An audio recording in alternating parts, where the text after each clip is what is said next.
नमस्कार सभी को, आप सबका स्वागत है अरुणाचल टुडे न्यूज़ चैनल में। इस वक्त हम आए हुए हैं के ब्लूमिंग इंस्टीट्यूट पे, जो जी सेक्टर नाहरलगुन पे है, और यहाँ पे वर्ल्ड ऑटिज़म डे सेलिब्रेट किया गया। और मैं बता दूँ, ये जो इंस्टीट्यूट है और ऑटिज़म डे कैसे इंटरलिंक कर कैसे कनेक्ट है, तो मैं बता दूँ, ये एक लौता इंस्टीट्यूट है पूरे अरुणाचल प्रदेश में जहाँ पे autistic, down syndrome, intellectual disabilities के बच्चों को ट्रेनिंग दिया जाता है, थेरेपीज़ दिया जाता है एक्सपर्ट्स के द्वारा। और आज के दिन पे यहाँ पे सेलिब्रेट किया, जैसे मैंने बताया, वर्ल्ड ऑटिज़म डे, जहाँ पे secretary health and family welfare के से आए हुए थे ईरा सिंगल जी, जो खुद यहाँ पे आकर उन्होंने काफ़ी अच्छी तरह से स्पीच दिया। स्पेशली जो समझते हैं, ये जो ऑटिस्टिक डाउन सिंड्रोम के बच्चे हैं, जो एक स्टिग्मा समझते हैं, उनके लिए एक काफ़ी स्ट्रॉन्ग मैसेज उनकी तरफ से ड्यूरिंग स्पीच उन्होंने दिया। वो सब आप सबको देखने को मिलेगा, लेकिन उससे पहले आप सभी को हम दिखाएंगे कि किस तरीके से के ब्लूमिंग में आज के दिन सेलिब्रेट किया। तो हमारे साथ बने रहिए और देखिए हमारा पूरा रिपोर्ट।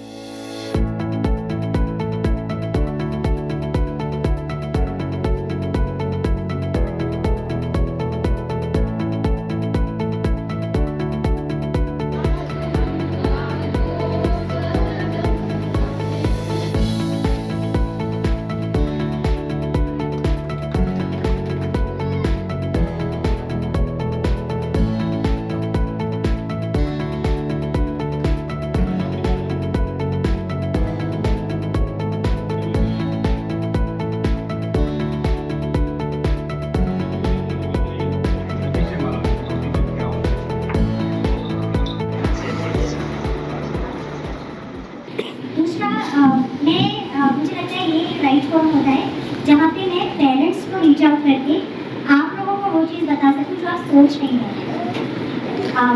मैं मेंटल डिसेबिलिटी वाला बच्चा नहीं थी, मैं फिजिकल डिसेबिलिटी वाला बच्चा था। और मेरे पेरेंट्स को हर बार स्कूल में एडमिशन लेने के लिए हर स्कूल से लड़ाई करनी पड़ी। हर स्कूल वाले ने रिजेक्ट किया है। हर स्कूल ये कहता था ऐसे बच्चे हमारे यहाँ नहीं पढ़ सकते। उसके बाद मैं उस स्कूल में अमंगस्ट द टॉपर होती थी एंड सबसे अच्छे परफॉर्मर बच्चों में होती थी, क्योंकि मैं करिकुलर भी करती थी, पढ़ाई भी अच्छी थी। पर वो बात हर इंसान को दोबारा समझानी पड़ी।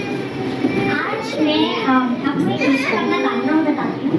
मैं इंजीनियर हूँ, MBA हूँ। मैं कॉर्पोरेट में स्ट्रैटेजी मैनेजर की तरह काम करती थी, बहुत ऊपर। एंड आज की डेट में मैं IAS में ऑल इंडिया रैंक 1।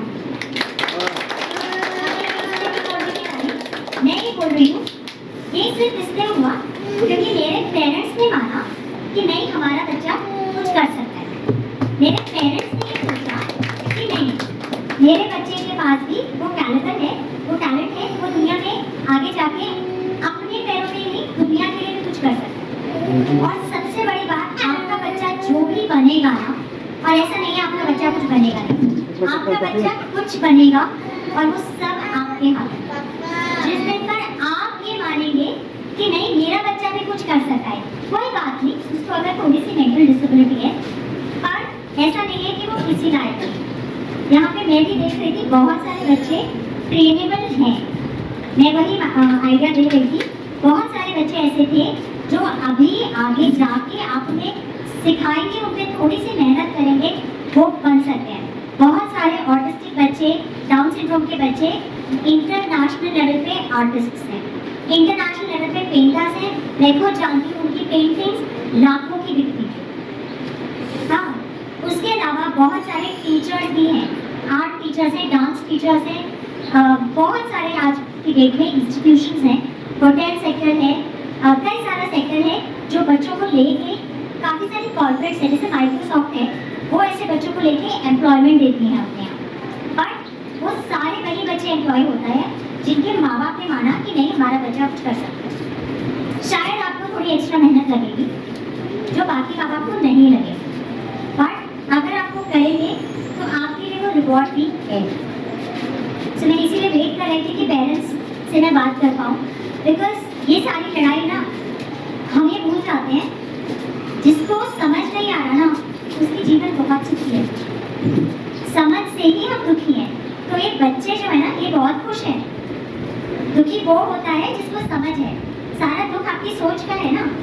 अगर आप सोच रहे हो तभी आप दुखी हो। तो आप ये मत समझना कभी कि आपका बच्चा परेशान है। बच्चा परेशान नहीं है। तो आप उस बच्चे के लिए अगर परेशान हो रहे हो तो आप परेशान। आपका बच्चा बहुत खुश है, बस आपको उस बच्चे को उसके कैलिबर तक पहुंचाने के लिए वो मेहनत करनी है। और आप जितना डिप्रेस होगे, जितना आप नेगेटिवली सोचोगे, उतना बच्चा आपका बोझ आपके ऊपर बनता रहेगा। सारी दिक्कत ना हमारी सोच में होती है, बोझ हमारी सोच होती है। मैंने सोच लिया कि मैं ये कर सकता हूँ, तो मैं सारा दिन ये प्लान करूँगा मैं इसे कैसे करूँ। पर अगर मैं ये सोचता हूँ कि नहीं ये हो ही नहीं सकता, तो मैं सिर्फ वही बात को रिपीट कर करके दुखी होता है। तो मैं स्पेसिफिकली उन पेरेंट्स से ये कहना चाहूँगी कि ऐसा नहीं है, आप अपने आप को ये माने कि हमें ये स्पेशल बर्डन दिया गया है, ये आपकी लाइफ की लर्निंग है और ये बच्चा आपका सबसे बड़ा अचीवमेंट है। आपको एक मौका दिया गया है दिखाने का कि मैं एज अ सक्सेसफुल पेरेंट क्या कर सकता हूँ। क्योंकि जो बाकी बच्चों के पेरेंट्स हैं ना, उनका कोई वो नहीं है, वो बच्चे अपने टैलेंट से बन रहे हैं, बट आपका बच्चा आपकी मेहनत पे बने। दिल में कहने को बहुत है, लेकिन ये एक्टिविटीज को देखने के बाद में जो मन में जो बोलने का जो सोच था अभी मन में ही रह गया। क्योंकि as a normal human being we have been living our life, but coming here and seeing the world from a different perspective, from a different window, कि दुनिया इसमें भी कितना सुंदर हो सकता है, आज मुझे दिखने को मिला। ये ब्रेन के फंक्शन से होता है, तो इनका थिंकिंग, इनका सोच, इनका way of understanding, way of learning अलग होता है और हर एक ऑटिस्टिक बच्चा अलग होता है। डाउन सिंड्रोम में भी हर एक डाउन सिंड्रोम बच्चा अलग होता है, ADHD बच्चे भी हर एक बच्चा अलग होता है, तो इन लोग का टीचिंग भी हर एक बच्चे को 1:1 करना पड़ता है। इस वजह से क्या होता है कि इन ग्रुप क्लासरूम में भी उन लोगों को सेग्रीगेट करना पड़ता है। तो हम लोग ये एक क्लास में 5 बच्चों से ज़्यादा नहीं ले सकते, तो 5 बच्चों में 2 टीचर और एक IR, मोस्टली 3 होता है। तो रेशियो ऐसा रहता है स्कूल का। थेरेपी का रेशियो होता है 1:1, एक बच्चे के साथ एक थेरेपिस्ट। कभी कभी जैसे कुछ बच्चे थोड़ा सा जिसका बॉडी थोड़ा बड़ा हो जाता है, तो वो एज में कम है, 10 ईयर्स है, फिर भी उनका बदन के हिसाब से हम लोग को 2 लेना पड़ता है। और हमारे यहाँ पे मेल थेरेपिस्ट थोड़ा कम है, क्योंकि मेल जो है इस सेक्टर में नहीं सकते। हमने लिया था लेकिन वो नहीं, मतलब in between they could not, because इसमें बहुत पेशेंस चाहिए। कभी कभी बच्चे क्या होते हैं कि गुस्से में मार देते हैं हम लोग को, एंड देन कभी कभी ये नोच देते हैं, बाइट भी करते हैं। इन लोगों का सेंसरी ओवरलोड होने से, मेल डाउन होने से, क्योंकि ये जानबूझ के तो नहीं करते, लेकिन उनका मतलब just because of that meltdown, तो कभी कभी वो लोग कर देते हैं। तो we have to be careful. यहाँ पे बहुत सारे थेरेपिस्ट हैं जिसको बाइट करके इंजेक्शन, कीची इंजेक्शन लेने वाले ज़्यादातर है, तो ऐसा कंडीशन होता है। तो इस वजह से मतलब मेल थेरेपिस्ट थोड़ा मुश्किल है वेरिस, लेकिन मेल थेरेपिस्ट हुआ तो और अच्छा था एक्चुअली। मेल थेरेपिस्ट जो है जिससे बड़े बच्चों को हैंडल कर सकते हैं। मैम सबसे पहले तो आपका स्वागत है आज के दिन में। वर्ल्ड ऑटिज्म डे में आप एज चीफ गेस्ट आए हैं। मैम ये ऑटिज्म डाउन सिंड्रोम को लेकर हम भी लगातार रिपोर्ट बना रहे हैं। अरुणाचल में इसको लेकर अवेयर नहीं है। आज आपका स्पीच सुन के आई गेस काफ़ी लोगों को जानने को मिले एक्जैक्टली क्या है, कितना अवेयर है। मैम आप क्योंकि health and family welfare department में सेक्रेटरी कर रहे हैं, तो आपकी तरफ से कुछ इनिशिएटिव लिया जाएगा, क्योंकि सेक्रेटरीज एक दूसरे के दोस्त होते हैं डिपार्टमेंट में, तो पर्टिकुलरली ये सेक्शन को लेकर कुछ इनिशिएटिव लिया जाएगा। सो एज हेल्थ डिपार्टमेंट ही हमें लगता है कि बहुत कुछ है जो हम इस सेक्टर के लिए कर सकते हैं। पहली चीज़ तो हम अपने यहाँ सारी आशाज़ को अब ट्रेन करेंगे on recognizing children with all the disabilities, specifically mental disabilities. आज वर्ल्ड ऑटिज़म डे है, एंड ऑटिज़म एक ऐसी डिसेबिलिटी है जिसके बारे में बहुत कम लोगों को अवेयरनेस है, बहुत कम पेरेंट्स इसे रिकॉग्नाइज कर पाते हैं, और जो एक झिझक है, एक जो शर्म है, उसकी वजह से बहुत सारे बच्चों को ट्रीटमेंट नहीं मिल पाता है।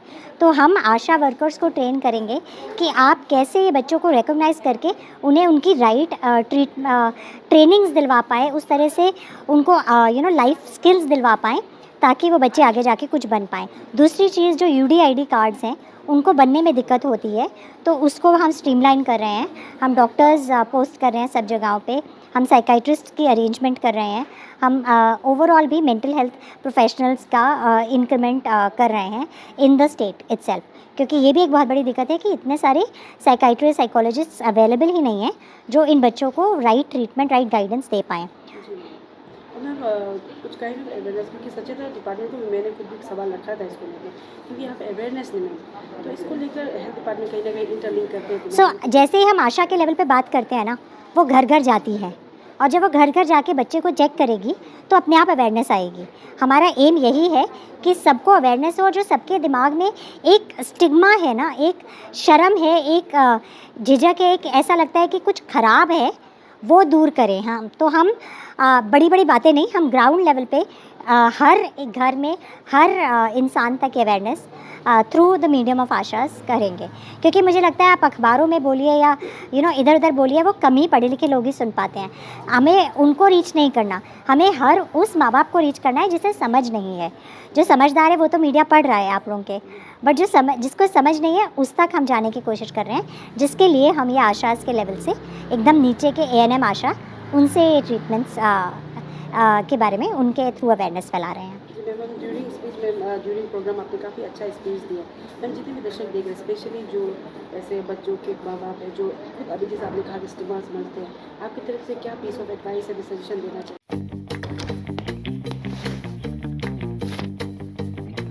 Eats, the fastest online food delivery service of Arunachal. Download the app now. मैं इन स्पेसिफिक माँ बाप जिनके बच्चों को मेंटल डिसेबिलिटी है, सबसे बड़ी चीज़ उनके लिए ये होती है कि आपका बच्चा ना सिर्फ आपकी सोच पे निर्भर है। आपके बच्चे का फ्यूचर आपकी सोच डिसाइड कर रही है। तो आप अपने बच्चे के बारे में पॉजिटिव सोचेंगे तो आपका बच्चा भी दुनिया में एक पॉजिटिव फोर्स बनेगा। ऐसा नहीं है कि आपका बच्चा कुछ नहीं कर सकता, सारे बच्चे कुछ कर सकते हैं। सिर्फ माँ बाप की मेहनत और सोच पे है कि उस बच्चे के साथ वो कितनी मेहनत करते हैं, उसे वो कितना आगे ले जाने की कोशिश करते हैं। मैं बहुत बच्चों को जानती हूँ जो आज एम्प्लॉयड हैं कॉर्पोरेट सेक्टर में, बड़ी बड़ी कंपनीज़ में, जो पीपल विद मेंटल डिसेबिलिटीज़ को स्पेसिफिकली एम्प्लॉय करके ऐसे टास्क देती हैं जो वो खुशी से कर पाएँ। There are lot of hotels जो ऐसे बच्चों को करते हैं, कैफ़ेज़ हैं, रेस्टोरेंट्स हैं, जो ऐसे बच्चों के साथ उनको, और मैं इन्हें बच्चे इसलिए बोल रही हूँ क्योंकि मेंटली ये बच्चे ही रहते हैं। तो इनके साथ वो इनको एम्प्लॉयमेंट दे के इनको एक अच्छी हैप्पी पॉजिटिव एनवायरनमेंट में रख रहे हैं। तो बट शुरू की मेहनत तो माँ बाप को ही करनी पड़ी। शुरू में तो उस बच्चे को वहाँ तक माँ बाप को ही पहुँचाना पड़ा, उसके बाद दुनिया आपको सपोर्ट करेगी, बट पहले कदम आपको लेने पड़ेंगे।